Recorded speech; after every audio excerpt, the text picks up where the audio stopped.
passado nós iniciamos uma reflexão sobre a Reforma Protestante e naquela ocasião nós falamos sobre a importância da doutrina da justificação pela fé.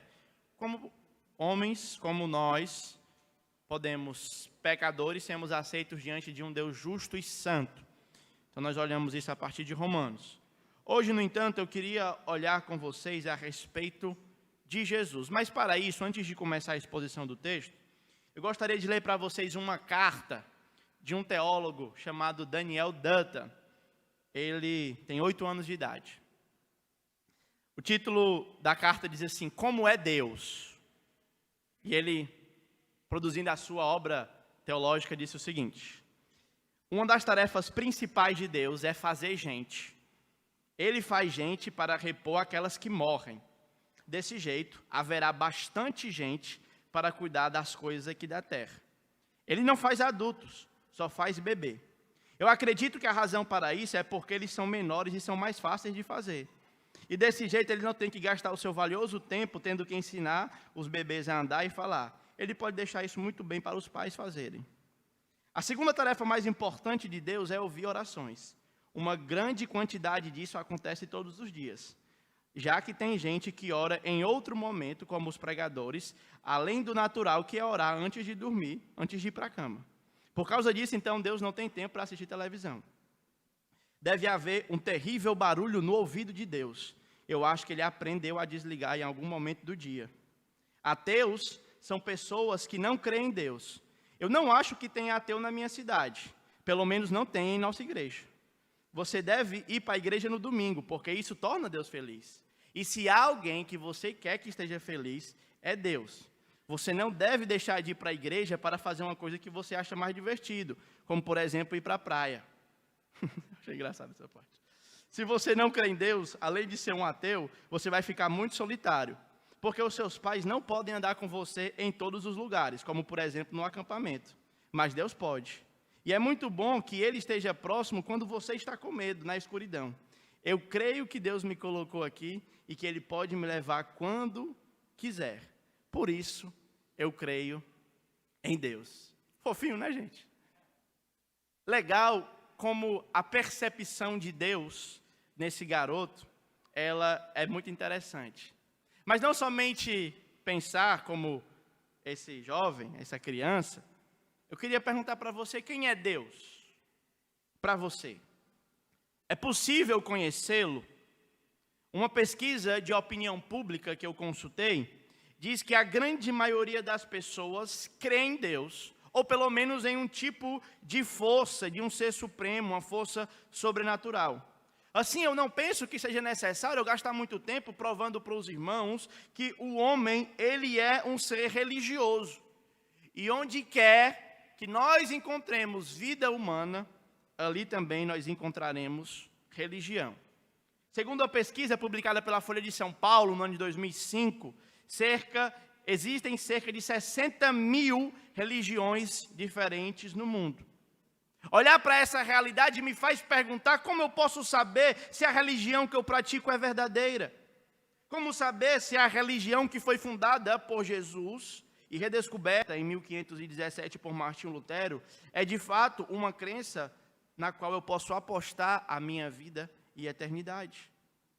A tendência do mundo moderno é dizer que todo o pensamento racional, toda a capacidade do homem de pensar e de analisar está circunscrita, está limitada ao mundo físico. Segundo essa ideia, segundo esse pensamento, o mundo espiritual não pode ser acessado e, portanto, não pode também ser descrito.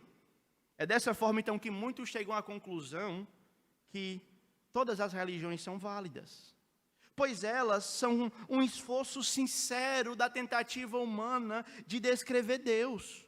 E já como o mundo espiritual não pode ser acessado, ele também não pode ser descrito. Então, o que vale é a inteireza do coração. Estou vendo gente balançando a cabeça, irmãos, nós não concordamos com isso. A fé cristã, ela caminha na contramão dessa verdade. Ela afirma que o mundo espiritual não só pode ser acessado, como ele também foi revelado. Ela afirma que existe um Deus e que ele se revelou para a humanidade. Um homem da Inglaterra disse que a fé protestante é a verdadeira adoração.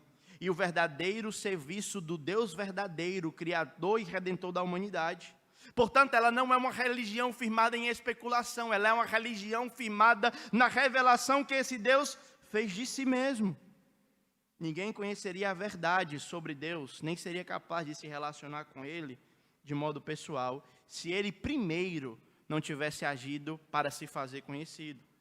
Portanto, a declaração fundamental da fé cristã, a declaração fundamental que os protestantes abraçam, é que a verdade que nós construímos a nossa vida, ela foi nos entregue pelo próprio Deus. Assim, então, nós podemos afirmar que todas as manifestações religiosas, elas devem ser julgadas pelo crivo da Escritura. Portanto, nós precisamos voltar para ela e tentar construir o nosso relacionamento com Deus. Foi exatamente isso que fizeram os reformadores. Eles olharam para a sua época e viram as diversas manifestações religiosas que os seus contemporâneos faziam. E eles então passaram essas crenças pelo crivo da Escritura. Eles convocaram a comunidade existente para julgar as suas práticas religiosas à luz da revelação que Deus fez de si mesmo na Escritura. Anos depois, quando os protestantes já haviam morrido, alguém tentou sintetizar os seus ensinos. E eles formularam 5 slogans, os quais nós adotamos para o estudo da escola bíblica anual. O primeiro deles, quem pode me ajudar? Sola Fide. Sola Escritura, aliás. Depois, o Sola Fide, Sola Gratia, Solus Christus e Solo Deo Glória. Dizendo que a salvação, ela é encontrada na Escritura. Ela é recebida por meio da fé, através da graça, que na obra de Cristo. Ela é recebida por meio da graça, através da fé, na obra de Cristo. E tudo isso é feito para a obra, para a glória de Deus. Portanto, dentro do debate das religiões e como elas podem ser conhecidas, está a questão mais importante, julgo eu, a respeito delas. Como eu posso ser salvo? Como eu posso ter a vida eterna? Por isso que eu falei na semana passada e gostaria de reiterar que nós temos o direito de tomar escolhas. E temos também o direito de tomar escolhas equivocadas. Nós podemos errar com a pessoa, escolhendo a pessoa que nós vamos casar. Nós podemos errar no emprego, na casa que vamos morar, no bairro que vamos conviver, no tipo de amizade que nós vamos escolher. Isso, em uma medida ou outra, nos trará algum tipo de juízo, nos trará algum tipo de implicações. Nós provaremos dessas consequências. Mas a consequência principal, que não pode ser desfeita, é a respeito da religião que nós cremos. Portanto, eu queria perguntar para os irmãos como é que nós fazemos para ser salvos. Como é que nós fazemos para nos relacionar e avaliar se a prática religiosa que nós estamos exercendo é de fato uma prática que nos garantirá passar a eternidade ao lado do Senhor. Não pensem vocês que nós não somos religiosos. Nós estamos em uma instituição que se denomina igreja. Ela é localizada dentro do terceiro setor da economia. Jesus, a quem nós cantamos e adoramos, se diz Deus. E por a própria adoração nós constituímos uma religião. E de alguma forma nós estamos no inferno de alguém. Nós estamos no inferno dos muçulmanos, dos judeus. Nós estamos no inferno dos hindus.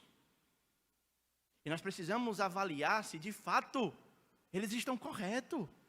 Se de fato a nossa fé pode nos dar segurança, certeza daquilo que cremos.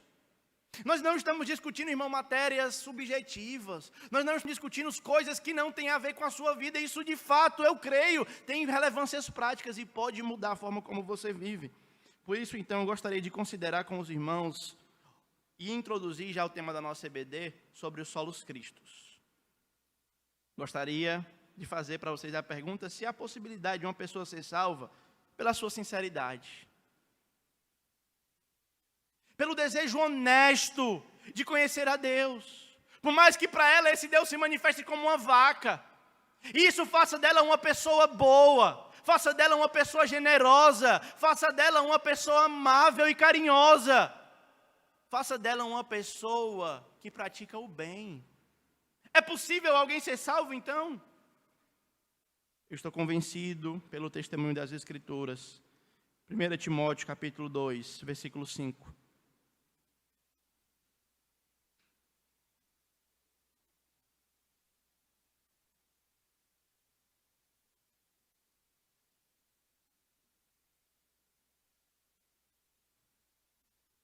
Diz o seguinte, 1 Timóteo, capítulo 2. Se você puder acompanhar lá no texto, vai ajudar bastante. Dada a seriedade do assunto, pode ser que eu esteja equivocado. Confira no texto se o que eu estou falando de fato faz sentido. Diz assim, 1 Timóteo, capítulo 2, versículo 5. Porquanto há um só mediador entre Deus e os homens, o homem, Cristo Jesus. Romanos, capítulo 5, versículo... Deixa eu ver aqui qual é o versículo. Versículo 15. Romanos 5,15. Todavia, não é assim um dom gratuito, como a ofensa. Porque se pela ofensa de um só morreram muitos, muito mais a graça de Deus e o dom pela graça de um só homem, Jesus, foram abundantes sobre muitos. O dom, entretanto, não é como no caso em que somente um pecou, porque o julgamento derivou de uma só ofensa para a condenação, mas a graça, ela vem de muitas ofensas para a justificação. Se pela ofensa de um e por meio de um só reinou a morte, muito mais os que recebem a abundância da graça e o dom da justiça reinarão em vida por meio de um só, a saber, Jesus. Atos capítulo 4, versículo 32.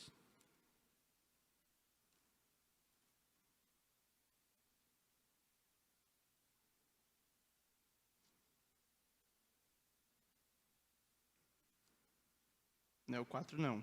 Espera aí. Eu vou só citar que eu esqueci a referência. Portanto, a pedra que os construtores rejeitaram se tornou a pedra angular e não há nenhum outro nome pelo qual os homens possam serem salvos a não ser o nome de Jesus. Eu estava crente que era 4,32. Será que ele andou mais para frente, hein? Imagino que não. Depois os irmãos me ajudam aí. Quem dá um Google e encontrar, seria legal a gente olhar esse texto. Tem aqui na Bíblia, eu já li. Né? Eu tenho certeza. Alguém me ajuda aí a dar um Google aí. Então, enquanto isso, nós vamos olhando algumas outras passagens que falam da suficiência de Cristo. Romanos capítulo 10. Isso é o que dá, vamos colocar nas notas, né? Quanto? 4:11. Eu sabia que era no 4. Só errei o 32, né? Bota aí, Paulo Júnior, por favor. Atos 4:11. Este Jesus, a pedra que foi rejeitada por vós, os construtores, a qual se tornou a pedra angular. E não há salvação em nenhum outro nome, porque debaixo do céu não existe nenhum outro nome dado entre os homens pelo qual importa que sejamos salvos. Unicamente, exclusivamente pelo nome de Cristo. Romanos capítulo 10, versículo 11. Na verdade, versículo 10, Romanos 10, 9. Se com a tua boca confessares Jesus como Senhor e em teu coração creres que Deus o ressuscitou dentre os mortos, serás salvo. Nesse texto, eu não estou comentando os outros, eu estou só lendo, mas esse texto ele nos indica que é necessário uma confissão. Uma confissão. Não é possível a boa intenção somente do coração. É necessário uma confissão. Por que isso é necessário? Versículo 10. Porque com o coração se crê para a justiça e com a boca se confessa a respeito da salvação, porque a Escritura diz, todo aquele que confessar o nome do Senhor não será confundido, porque não há distinção entre judeu e grego, uma vez que o mesmo Senhor de todos, ricos, para com todos os que o invocam, porque aquele que invocar o nome do Senhor será salvo. Como pois crerão naquele de quem nunca ouviram? Como ouvirão se não há quem pregue? E como pregarão se não for enviado? Porque está escrito, conformosos são os pés dos que anunciam o Evangelho. Assim, nós fazemos a distinção entre as 60 mil religiões do mundo, entre dois tipos de religiões. A religião das obras, como todas as outras, em que os homens fazem algo para agradar a sua divindade, e a religião da graça, em que Deus salva os homens sem que eles precisem fazer nada, apenas se arrepender e crer.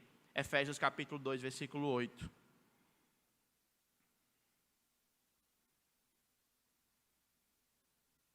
Alguém se pergunta, como é que nós somos salvos?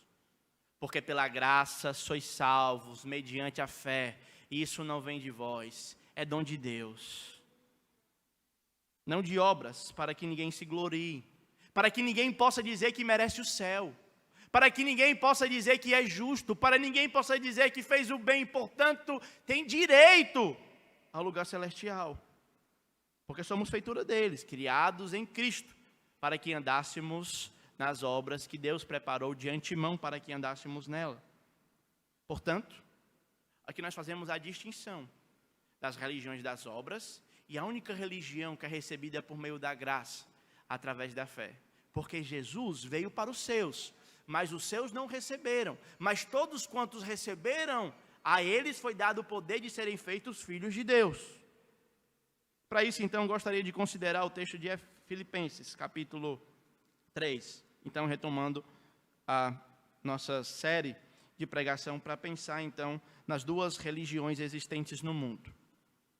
Existem 50.999 religiões e uma contrariando a outra, a religião da graça. Filipenses, capítulo 3, nós vamos ler até o versículo 11.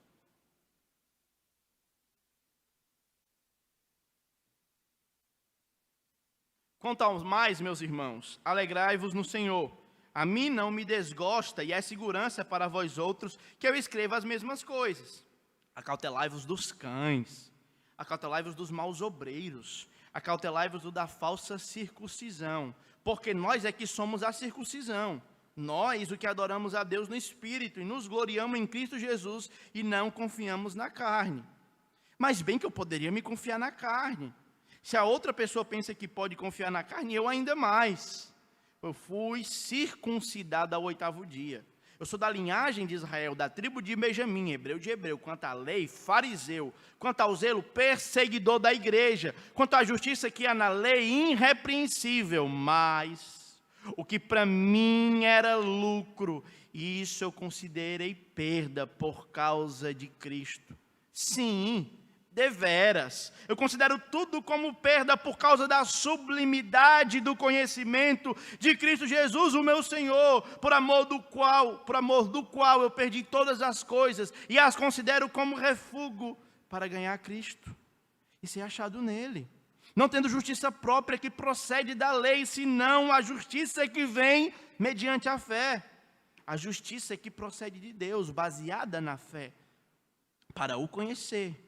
E não somente conhecer Ele, mas também conhecer o poder da sua ressurreição e participar e comungar dos seus sofrimentos, conformando-me com Ele na sua morte, para que de algum modo eu alcance a ressurreição dentre os mortos. Essa é a palavra de Deus. Vamos orar? Santo Deus, a Tua palavra foi lida, está aberta diante de nós. Tentarei explicá-la para o Teu povo. Mas eu reconheço, Senhor Deus, que a minha inabilidade, a minha incapacidade, ela é tremenda. Mas eu também reconheço que se o Senhor se agradar, o Senhor pode me usar e ajudar os meus irmãos a compreender, de forma que a gente venha a ter raízes firmadas no Evangelho. E lembrarmos então daquilo que o Senhor fez em Cristo, para a Tua própria glória e para o nosso bem. Nós oramos também pelas crianças, ó Pai. E oramos pelas irmãs que têm servido no tempo de ensino delas, que elas sejam abençoadas, que o Evangelho seja pregado com fidelidade e que o Teu reino avance, em nome de Cristo e para a Tua própria glória.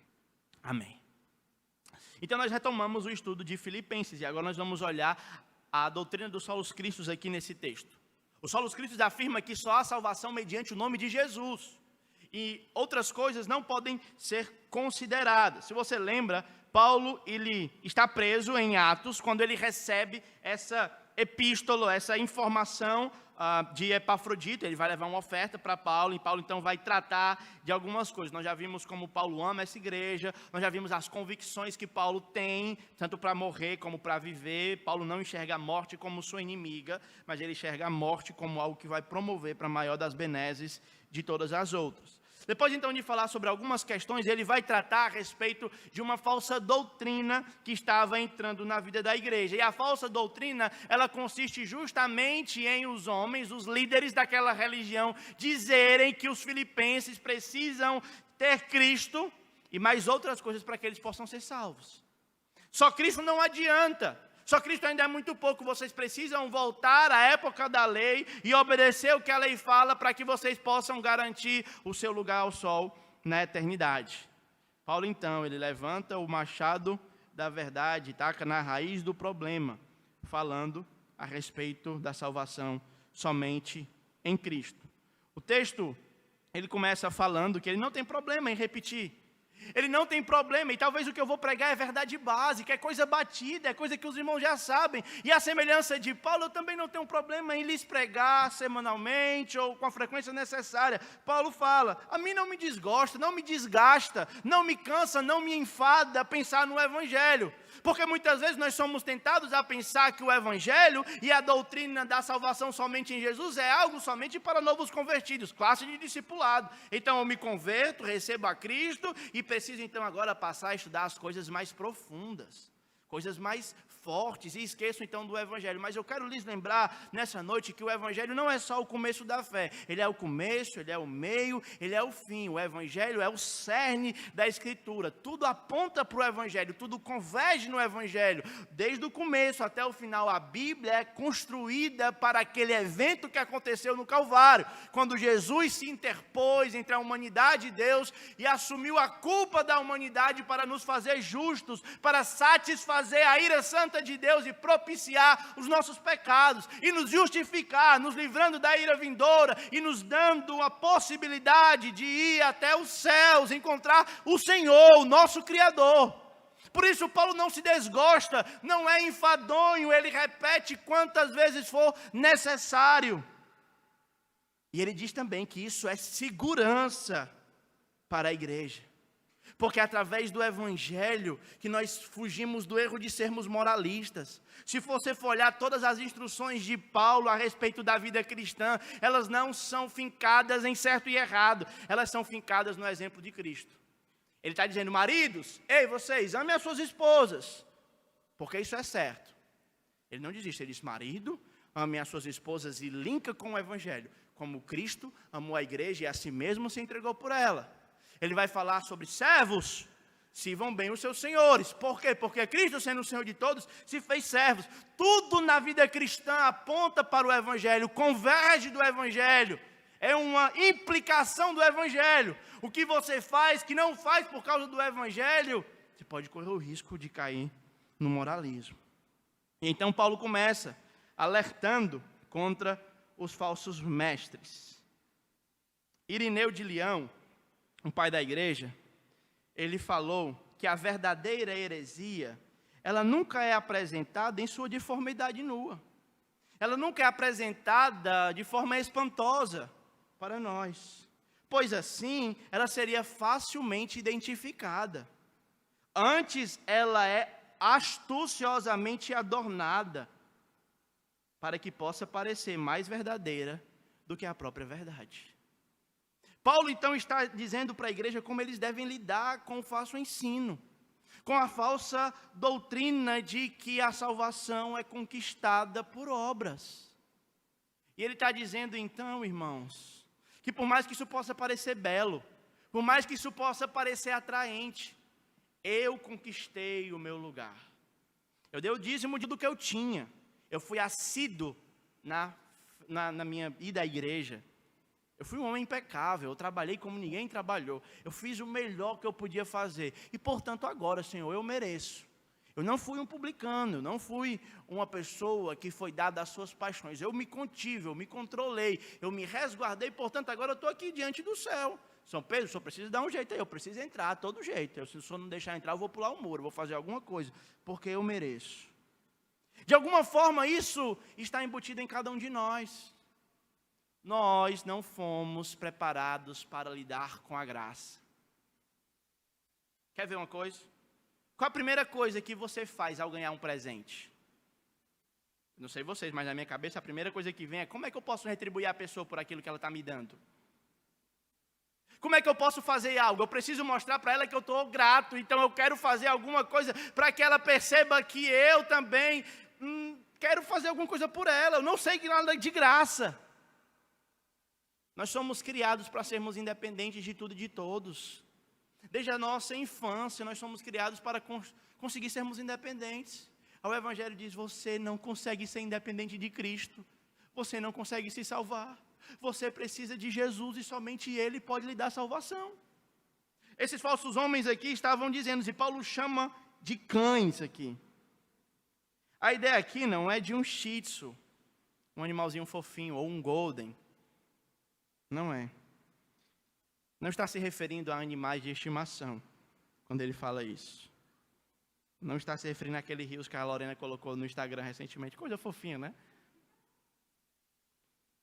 Ele está falando de animais sem dono, selvagens, feios, que estão por toda parte perambulando, revirando lixo, revirando as imundícies da rua. Ao comparecer os judaizantes com essa repugnante doutrina de salvação por obras, Paulo está exortando, eles são cães, eles são feras terríveis. Precisam então serem corrigidos. Acautelai-vos dos maus obreiros, dos da falsa circuncisão. E aí Paulo então vai fazer um contraste entre ele, o verdadeiro servo de Deus, e os homens que estavam ensinando a falsa religião. Ele diz, porque nós aqui somos a circuncisão. E aí ele vai estabelecer aqui razões pela qual eu posso identificar a verdadeira religião. Ele diz, nós adoramos a Deus no Espírito. E aqui está um elemento central da reforma protestante, porque naquela época havia-se a crença de que a salvação é mediada através de meios físicos. Portanto, quando se participa da Eucaristia, está recebendo a graça de Deus fisicamente, independente da disposição do coração do indivíduo, independente daquilo que ele creia, daquilo que ele acredita, da relação que ele tem com Deus. Ao simplesmente ingerir a hóstia, está então se ingerindo salvação, está se ingerindo graça. Paulo está dizendo, não, a verdadeira adoração ela acontece no Espírito. Isso lembra o que Jesus falou para a mulher samaritana, que os verdadeiros adoradores farão o quê? Adorarão ao Pai em espírito e em verdade. Ele também coloca um segundo ponto para me identificar a verdadeira religião, é que a verdadeira religião está em gloriar-se em Cristo. Está em reconhecer em Cristo o alvo, o autor e consumador da sua fé. Não em obras da carne, mas em Cristo. Mas Paulo agora ele vai colocar aqui a ideia, no versículo 4, de que se alguém poderia confiar na carne, esse alguém também poderia ser Paulo. O Eurico Zwingli, não sei como é que fala o nome dele, certamente está errado, mas a gente vai falar aqui, os irmãos depois dão uma olhadinha. Ele escreveu uma breve biografia de Lutero. E ele disse que se alguém um dia pudesse ser salvo por obras, Lutero tinha certeza, ele tinha grandes chances de ser essa pessoa. O Staupitz, o confessor de Lutero, disse que ele passava 8 horas no confessionário.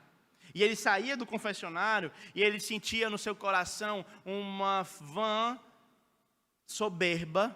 Toda soberba é vã, mas ele sentia essa soberba no seu coração porque passou mais tempo do que os outros monges. E então ele se sentia mais santo do que os outros monges. E ao simplesmente sair, ele já voltava para se confessar porque estava sendo soberbo. Ele era um homem muito rigoroso em suas práticas. Ele era um homem que podia dizer como Paulo, se alguém pode confiar na carne, eu ainda mais. E aí Paulo então vai dizer as razões por que ele se confia na carne. Ele foi circuncidado ao 8º dia. Essa era a prescrição para os filhos de Israel. Todo homem que quisesse seguir a linhagem de Israel ao 8º dia, ele precisava ser circuncidado. Certo? Depois ele vai dizer que era da tribo de Benjamim. Os irmãos lembram lá, em 722, quando a Babilônia, quando o reino do norte foi dividido do reino do sul, o reino do norte foi para a Síria, e o reino do sul ficou lá com a tribo de Judá e Benjamim. E as tribos do norte, elas se espalharam, elas tiveram casamentos mistos, portanto deixaram de ser o povo fiel. E passaram então a ser o povo misto, com os outros povos, com os outros deuses. E a tribo de Benjamim, de Judá, foi a única que permaneceu fiel ao Senhor. Ele vai dizer, portanto, eu sou hebreu de hebreu, eu sou sangue puro. Quanto à lei, eu sou fariseu.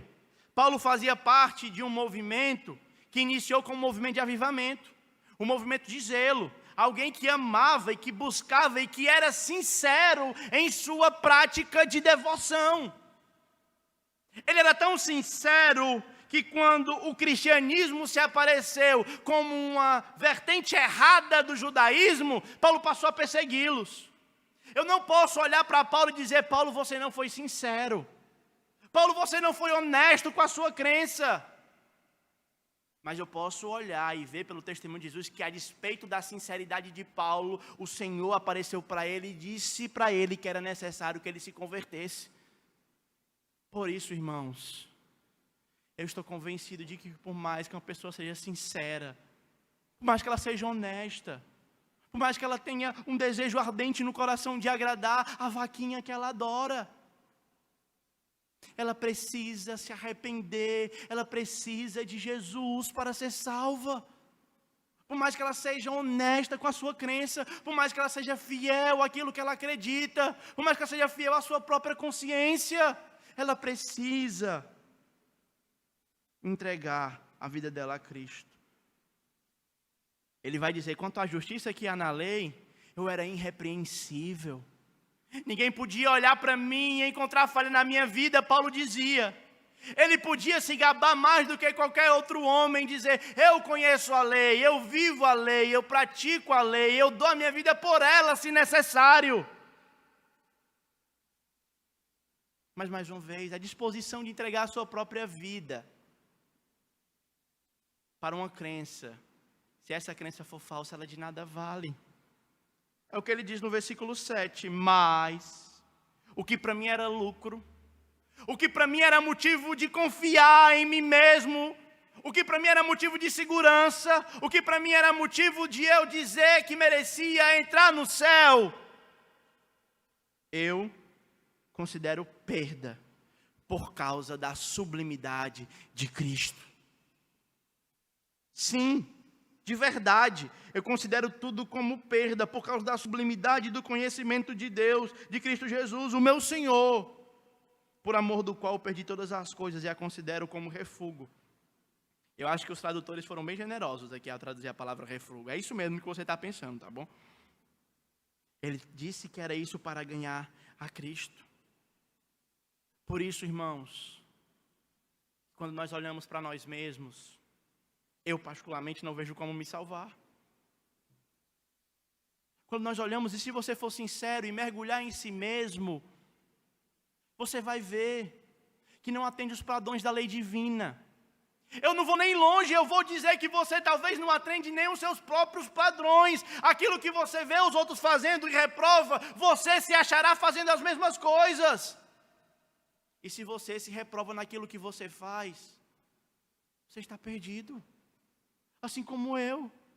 Por isso, quando nós olhamos para nós mesmos, nós não temos como nos salvar. Mas o contrário também é verdade. Quando nós olhamos e confiamos em Cristo, não há como nos perder. Porque a sublimidade do conhecimento dele é grande. Ele se interpôs entre nós e Deus e assumiu a forma humana para nos livrar da ira vindoura.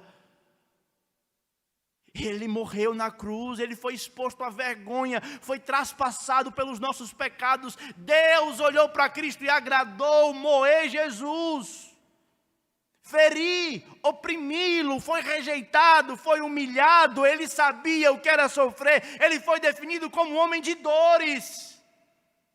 Ele sabia o que era sentir dor. Ele sabia o que era estar afastado do Pai. Porque ele olhou para o próprio Deus e disse, Pai, por que me abandona? E Deus abandonou Cristo não porque Cristo fez algo de errado, mas porque Cristo, naquele momento, se tornou o maior pecador de toda a história. Não porque ele fez algo errado, mas porque ele recebeu todos os pecados da humanidade em si mesmo. E toda a ira de Deus santa foi derramada sobre ele.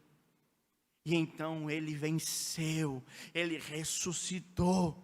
Ele quebrou os grilhões da morte, o escrito de dívida que estava sobre nós foi apagado. Agora a nós só nos resta crer e entender a sublimidade dessa preciosa verdade, irmãos. É por isso que Paulo olha para tudo que ele tem. É por isso que Paulo olha para tudo que ele conquistou. Olha para tudo que ele faz e ele considera como nada. Porque ele encontrou uma pedra de maior valor. Ele encontrou a pedra genuína. Ele encontrou a verdade. Ele não encontrou a verdade dele, ele encontrou a verdade da realidade. Muitas vezes nós somos tentados a dizer que o cristianismo é a nossa verdade, mas isso não é verdade. O cristianismo é a verdade para o mundo, quer eles creiam, quer não. Se eu descrer do cristianismo, ele continuará sendo verdade. Meus irmãos, não somente a fé, mas eu poderia gastar tempo com os irmãos provando historicamente, intelectualmente, como o cristianismo é uma possibilidade plausível de crença e, portanto, é uma fé genuína. É uma fé amparada, passada pelo teste do tempo. É uma fé sobre qual as principais constituições, as principais nações que foram dianteiras do mundo professaram. Nações mais perenes ao longo da história foram fincadas nos padrões cristãos, por mais que elas nem sempre o fizessem. E com isso eu não estou dizendo que o cristianismo ele é um mar de rosa. Nós precisamos reconhecer coisas como as cruzadas, como intolerância muitas vezes, como erros que nós fazemos. Mas nós não podemos jogar fora a água suja do banho junto com o bebê, ou o bebê junto com a água suja do banho. O cristianismo, irmãos, se apresenta para nós como uma verdade, por meio de qual nós perdemos todas as coisas e ficamos com Cristo. E ele vai dizer então que o maior anseio da vida dele é ser achado em Jesus. É não ser achado fazendo coisas boas, mas é ser achado em Jesus. Porque é somente em Jesus que ele tem a justiça que procede de Deus baseada na fé. E assim ele conhecerá o poder da ressurreição, que direcionará. A ideia de poder aqui, irmãos, é a ideia de capacidade. A ideia é que a ressurreição capacita Paulo a fazer o que ele faz. Ele não faz o que faz para agradar a Deus, ele faz o que faz porque Deus dá graça para ele, para que ele possa fazer a sua vontade. E então ele possa se conformar com Jesus na sua morte, para que de algum modo, confiado em Jesus, ele possa ter a vida eterna. Portanto, irmãos, o que nós precisamos fazer para ter a vida eterna? Precisamos vender tudo o que temos, distribuir aos pobres. Precisamos falar a língua dos anjos e dos homens. Precisamos entregar o nosso corpo para ser queimado. O que precisamos fazer para sermos salvos? Precisamos criar orfanatos. Precisamos envolver-nos em batalhas culturais, em defesa dos padrões cristãos. O que nós precisamos fazer para sermos salvos? Estou convencido de que nada. Porque pela graça nós somos salvos. E isso não vem de nós, mas é um dom de Deus. Amém? Eu gostaria de convidar você, que talvez ainda confie em si mesmo para a salvação. Que talvez ainda não tenha certeza de que se morresse hoje, iria morar no céu. Porque talvez você ache que isso soe como soberba. Mas como poderia soar soberba? Como poderia soar arrogância se você não fez nada de bom? Mas eu não estou pronto, e de fato nunca vai estar. A única coisa que nos faz pronto é sermos achados em Cristo. Você não é salvo pela sua justiça, você não é salvo pela sua santidade. Você é salvo pela graça. Salvo por causa de Jesus e por causa da obra dele. Que diremos, pois, à vista dessas coisas, então, já que eu sou salvo pela graça, não preciso fazer nada, eu vou pecar para que o pecado seja mais abundante na minha vida. E se à medida que eu peco, Deus derrama graça, então eu vou pecar mais, para Deus derramar mais graça.